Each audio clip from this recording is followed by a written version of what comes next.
Welcome to middle education. मेरे प्यारे students, आपके सामने प्रेजेंट कर रहा हूं कक्षा 11वीं रसायन शास्त्र का 100% रियल क्वेश्चन पेपर। देखिए, कक्षा 11वीं के केमिस्ट्री का ये हमारा पार्ट नंबर 3 होगा। इसके पहले मैंने part number 1 and 2 already upload कर दिया है।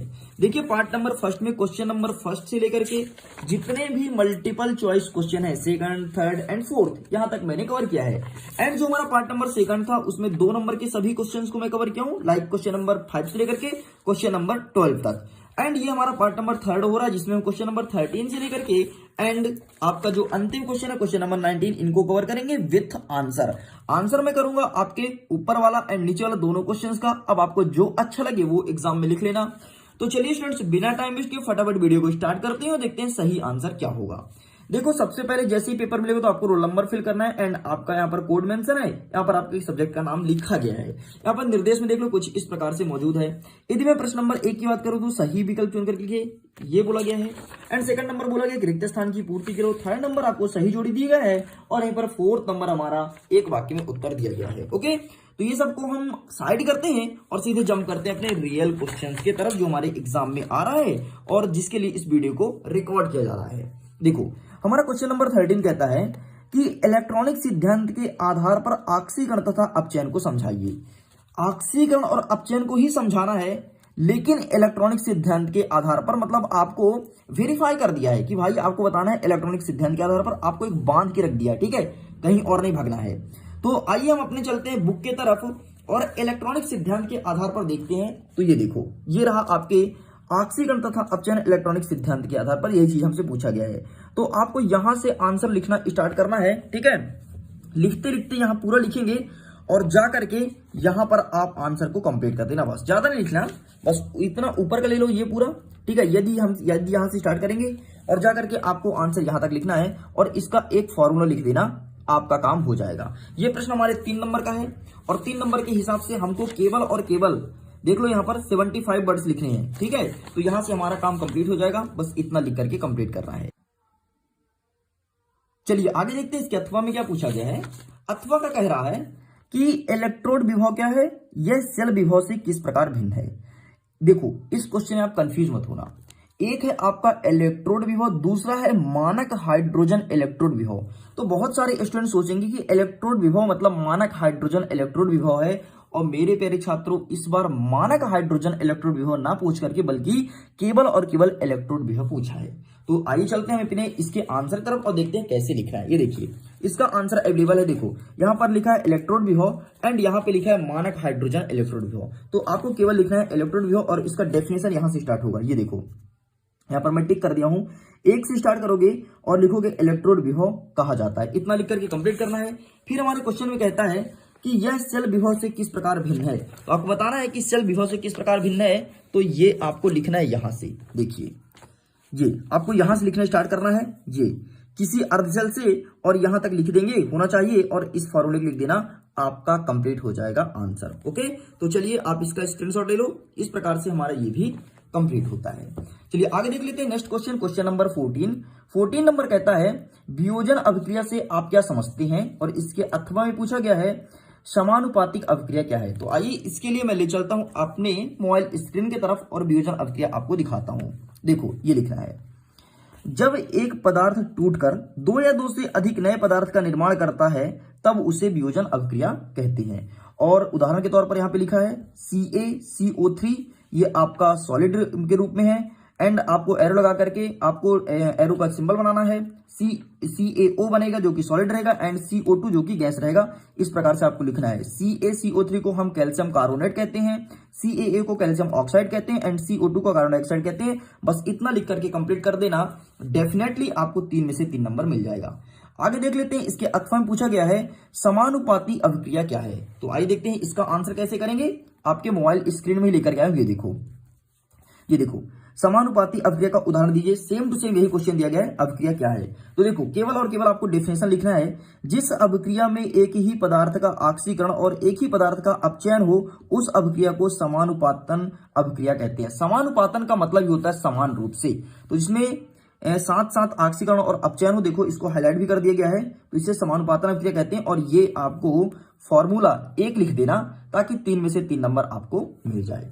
चलिए इसे साइड करते हैं, देखते हैं हमारा नेक्स्ट क्वेश्चन क्या कहता है।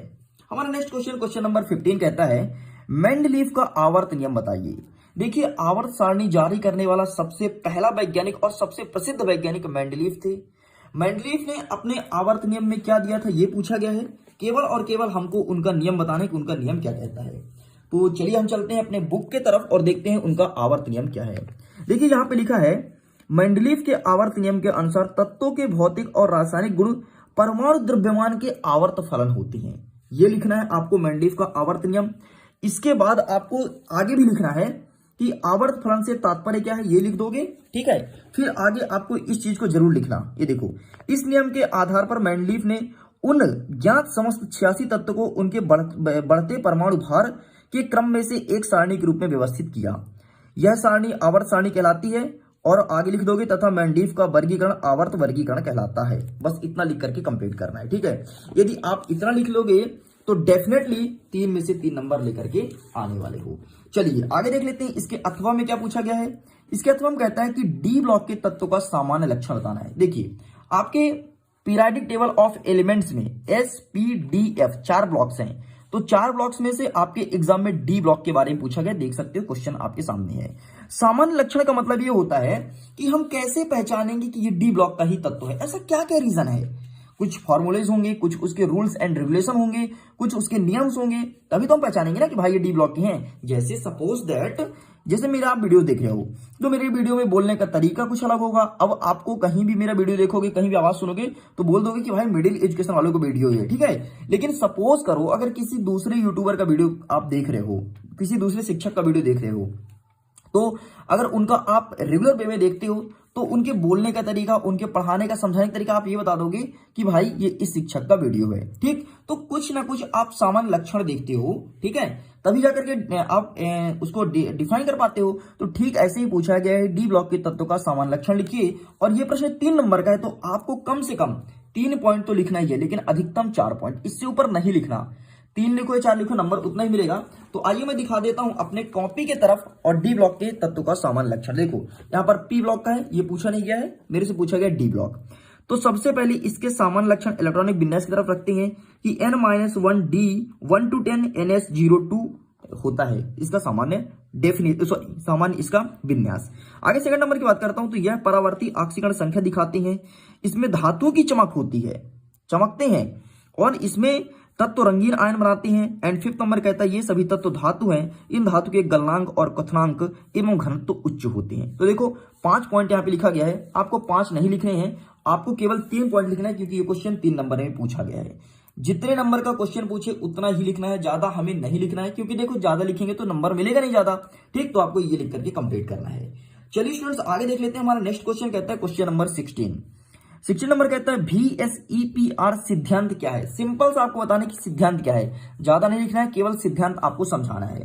तो आइए हम ले चलते हैं अपने बुक की तरफ और देखते हैं VSEPR सिद्धांत क्या है। देखो ये देखो, सबसे पहले आप क्या करना कि VSEPR का नाम लिख देना, तो संयोजकता कोष इलेक्ट्रॉन युग्म प्रतिकर्षण सिद्धांत, ठीक है, इसे हिंदी में कहते हैं।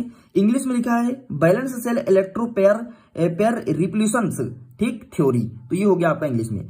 अब इसका आंसर लिखना स्टार्ट कहां से करोगे, तो इसका आंसर आपको यहां से लिखना है, ठीक। ये बहुपारमाणविक से लिखना स्टार्ट करोगे और पूरा का पूरा जा करके आपको एंड करना है आंसर यहां तक निर्भर करती है, इतना लिख दोगे। फिर सिद्धांत की कुछ अभिगृहितियां हैं, ये हमें नहीं लिखना है, क्योंकि सिद्धांत में हमसे अभिगृहितियां नहीं पूछा है, बल्कि VSEPR सिद्धांत। तो यहां से आप स्क्रीनशॉट इसका ले लो और इसको लिख करके यहां तक कंप्लीट करना है, खत्म, आपका फाइनल आंसर कंप्लीट हो जाएगा। चलिए स्टूडेंट्स आगे देख लेते हैं हमारा नेक्स्ट क्वेश्चन क्या कहता है। नेक्स्ट इसके अथवा में पूछा गया है कि प्रेरणिक प्रभाव क्या है और इसके 3 अनुप्रयोग बताना है। ओके, तो आइए हम ले चलते हैं अपने मोबाइल स्क्रीन की तरफ और देखते हैं प्रेरणिक प्रभाव क्या है।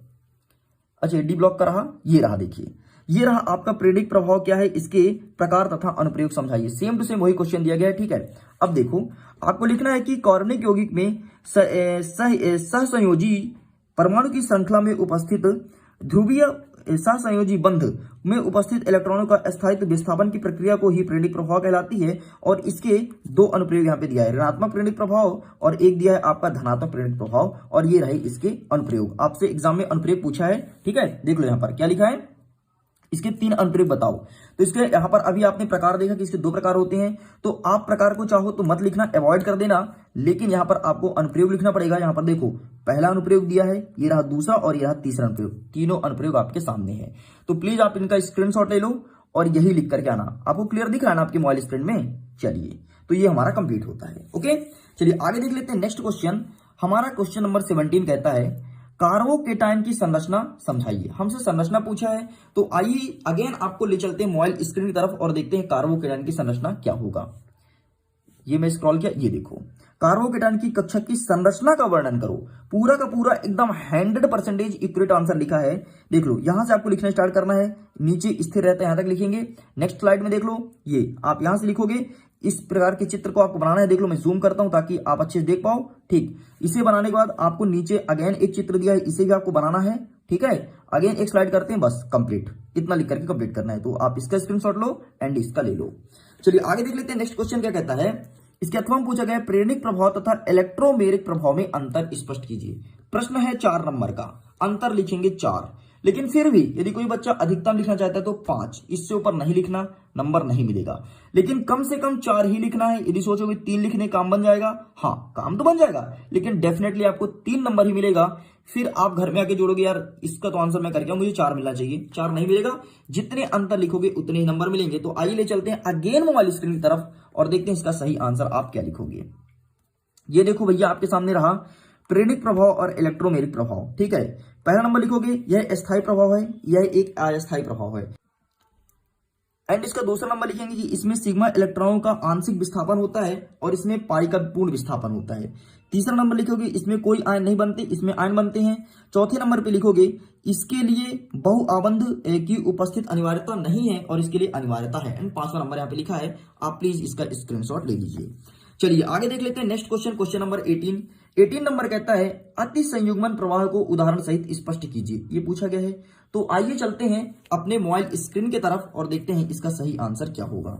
ठीक है, तो ये देखो अति संयुग्मन प्रभाव से आप क्या समझते हैं, उदाहरण सहित स्पष्ट करना है। तो देख लो, सबसे पहले आपको ये लिखना है और ये आपको एग्जाम्पल देना है, आपका आंसर कंप्लीट हो गया। ठीक है, इतना ही लिखना है, इससे ज्यादा आंसर है ही नहीं। ठीक, तो इतना लिखना है, इतना लिखोगे तो मिलेगा 5 नंबर। देखो इसका आंसर बहुत ही छोटा है लेकिन बहुत ही क्यूट है, बस इतना लिख करके आपको कंप्लीट करना है।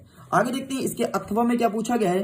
अथवा में पूछा गया है इलेक्ट्रोमेरिक प्रभाव क्या है, E+ और E- प्रभाव को समझाइए। तो देखो इसका आंसर मैं मोबाइल स्क्रीन में दिखा देता हूं और बुक में भी दिखा देता हूं। ये चलते हैं, ये देख लो, यहां पर इलेक्ट्रोमेरिक इफेक्ट है, ये आप देख सकते हैं कुछ इस प्रकार से। ठीक है, ये लिखने के बाद आपको लिखना पड़ेगा ये इसके प्रभाव से आप क्या समझते हैं। इसका आंसर रहा पहला स्लाइड एंड दूसरा स्लाइड। ठीक, इस प्रकार से हो गया। लेकिन यदि कोई स्टूडेंट्स और लॉन्ग लिखना चाहता है कि सर इतने में मेरा दिल नहीं भरता, तो आइए मैं दिल भराने के लिए आपको बुक आपके सामने प्रेजेंट कर रहा हूं। ठीक है, देखो किताब का आंसर यहाँ पे लिखा है इलेक्ट्रोमेरिक प्रभाव। ठीक है, तो आपको यहां से लिखना है, स्टार्ट करना है और सिंपल जाकर के यहाँ पे एंड कर देना। फिर आपसे धनायन के बारे में बोला है ना, ये देखो +E प्रभाव और -E प्रभाव, बस इसे तो पूरा लिखना पड़ेगा, यहां से लेकर के यहां तक, यहां से लेकर यहां तक। इस प्रकार से आपका ये भी आंसर कंप्लीट होता है। प्लीज स्क्रीनशॉट आप ले सकते हो। चलिए आगे देख लेते हैं और कौन से क्वेश्चंस पूछे गए हैं। आगे चलते हैं, तो यहां से पूछा गया है क्वेश्चन नंबर 19। यहां पर बोला गया कि अभिक्रिया मध्यवर्ती क्या है, कार्बोकेटाइन के प्रकार और तुलनात्मक स्पष्टीकरण, तुलनात्मक स्थायित्व स्पष्ट कीजिए। सबसे पहले चीज ध्यान देना, इसका सही और इक्वरेट आंसर आपके बुक में भी नहीं दिया गया है। अब पता नहीं भैया ये पेपर कहां से बनाए हैं आपके बोर्ड वाले। वैसे पेपर इस बार बनाया गया है, जो भोज वाला ओपन वाला स्कूल होता है वो पेपर आपका क्रिएट किए हैं। ठीक है, इसलिए आपके पेपर पार्टों में आ रहे हैं, ये चीज आपको पता होनी चाहिए। अब इसका सही आंसर आपकी बुक में नहीं है, लेकिन फिर भी आपकी तसल्ली के लिए आपकी किताब की तरफ मैं ले चलता हूं, दिखा देता हूं। देखो ये रहा कार्बोकेटाइन, ये आपका रहा, लेकिन इसका इक्वरेट आंसर है ही नहीं आपकी पूरी बुक में। आप भी चाहो तो देख सकते हो अपने बुक में 454 नंबर अपने युगबोध की किताब का है ही नहीं आंसर। हाँ, ये किताब जरूर है कि बहुत पुराना हो चुका है, हमारे पापा जी पढ़ते थे इस किताब को उस टाइम की बुक है, लेकिन इसमें सही आंसर नहीं है। तो भैया मैं किताब को बंद करता हूँ और देख लीजिए किताब की हालत क्या हो चुकी है। ठीक है, ये देख सकते हैं। चलिए इसे मैं अलग करता हूँ और देख लेते हैं इसके अथवा में। अथवा में बोला गया टिप्पणी लिखिए। टिप्पणी बोला है कार्बोनिक का और मुक्त मूलक का, तो इसके लिए मुझे चलना पड़ेगा अपने मोबाइल स्क्रीन की तरफ और आपको दिखाना पड़ेगा इसका सही आंसर। चलिए भैया, ये रहा पहला नंबर हमारा कार्बोनिक, तो स्क्रीनशॉट लेने का पर्याप्त मौका दिया जाएगा। टेंशन क्यों ले रहे हो मेरे भाई। हाँ ये देखो, यहां तक स्क्रीनशॉट ले लो, ठीक है। चलिए आगे चलते हैं, इसका भी स्क्रीनशॉट ले लो, बस आपको यहां तक लिखना है, ओके। इसका भी स्क्रीनशॉट ले लो। तो इस प्रकार से हमारा पहले नंबर का टिप्पणी कंप्लीट होता है। एंड दूसरे नंबर का टिप्पणी क्या बोला है, मुक्त मूलक। तो आइए मुक्त मूलक की तरफ चलते हैं, इसको देखते हैं। ये देखो, ये मैंने जूम किया ताकि आप स्क्रीनशॉट ले सको और दिखा देता हूं। ये देखो मुक्त मूलक किसे कहते हैं, ठीक है। चलो अब लो स्क्रीनशॉट, ये रहा, ठीक है। लो भाई अच्छे से स्क्रीनशॉट लो। चलिए और इसका भी ले लो स्क्रीनशॉट। तो इस प्रकार से हमारा मुक्त मूलक भी कंप्लीट होता है, ओके स्टूडेंट्स। तो अब हमारा कक्षा 11वीं के केमिस्ट्री का 100% रियल क्वेश्चन पेपर का 100% रियल क्वेश्चन पूरा कंप्लीट हो गया। 19 प्रश्न आपके एग्जाम में देखने को मिलेगा। एंड अब रहा आपके वीडियो का एंड। लेकिन फिर भी अगर आप पीडीएफ को डाउनलोड करना चाहते हो तो वीडियो के डिस्क्रिप्शन बॉक्स में लिंक दिया है, जाओ जाकर के पीडीएफ को डाउनलोड करो। इसके अलावा अगर आपके मन में कोई भी क्वेश्चन हो तो आप मुझे टेलीग्राम पर शेयर कर सकते हो एंड इंस्टाग्राम पर। सभी का लिंक वीडियो के डिस्क्रिप्शन बॉक्स में दिया है, चेकआउट जरूर करना, बहुत कुछ प्रॉफिट मिलने वाला है। और पीडीएफ को जरूर डाउनलोड करना ताकि आप अपने पढ़ाई को एकदम प्रॉपर वे में बहुत अच्छे तरीके से कर सकें। पीडीएफ में इन सभी का आंसर जो मैं मोबाइल में किताब में दिखा रहा हूं एक साथ करके और आपको सेंड कर दिया जाएगा। ओके, मैं वीडियो को एंड करता हूं। आपके एग्जाम के लिए ऑल द बेस्ट।